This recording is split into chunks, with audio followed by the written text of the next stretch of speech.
Well, hello. Happy Halloween, everybody. Today is Halloween, of course. Or I wouldn't have said happy Halloween. Well, I might have said happy Halloween. Either way, happy Halloween. I'm going to try something new. I want to um, perhaps share with you some older stories, some stories that are fun holiday stories, but otherwise good stories too. I wanted to share with you maybe some stories that get forgotten.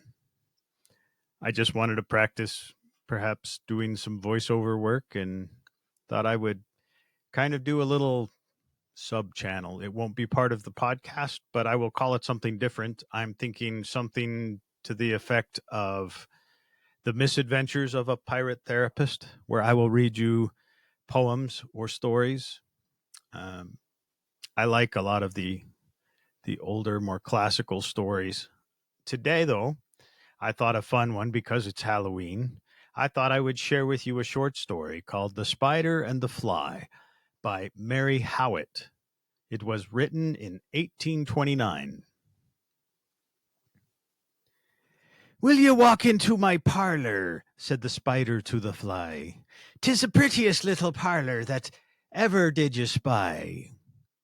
The way into my parlor is up a winding stair, and I have a many curious things to show you when you're there." "Oh, no, no, no, no," said the little fly. "To ask me is in vain, for who goes up your winding stair can ne'er come down again. I'm sure you must be weary, dear. I'm sure you must be weary, dear, with soaring up so high. Will you rest upon my little bed?" said the spider to the fly. "There are pretty curtains there, drawn round about.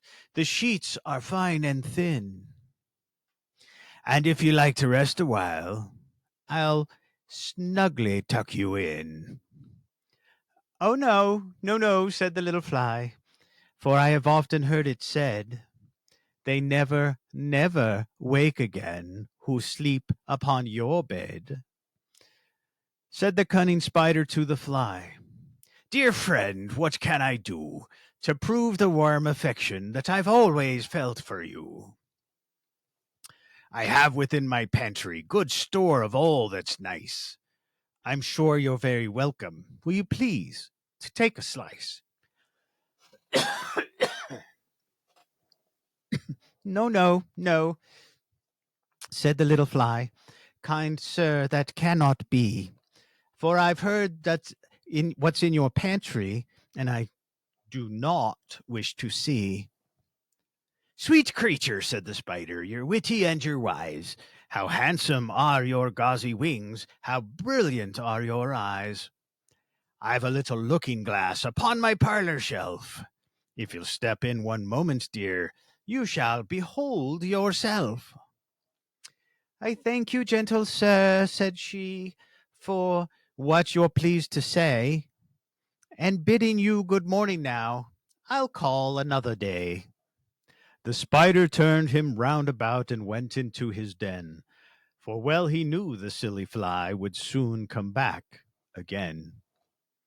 So he wove a subtle web in a little corner sly, and set his table ready to dine upon the fly.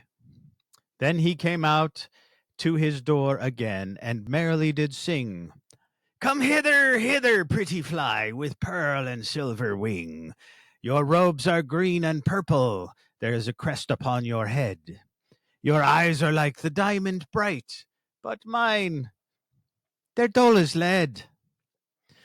Alas, alas, how very soon the silly little fly, hearing his wily flattering words, came slowly flitting by. With buzzing wings she hung aloft, then near and nearer drew, thinking only of her brilliant eyes and green and purple hue, thinking only of her crested head, poor foolish little thing. At last, up jumped the cunning spider, and fiercely held her fast. He dragged her up his winding stair into his dismal den, and with his little parlor,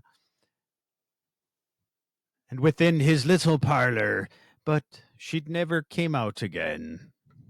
Now, dear little children who may this story read, to idle, silly, flattering words, I pray ye never give heed. Unto the evil counselor, close, close heart and ear and eye, and take a lesson from this tale of the spider and the fly. This has been episode 1 of the Misadventures of a Pirate Therapist. Thank you for joining me. I don't know how often I will post these, but I will do its own little series. Please feel free to subscribe and watch for new releases. You have a happy Halloween. Be safe out there.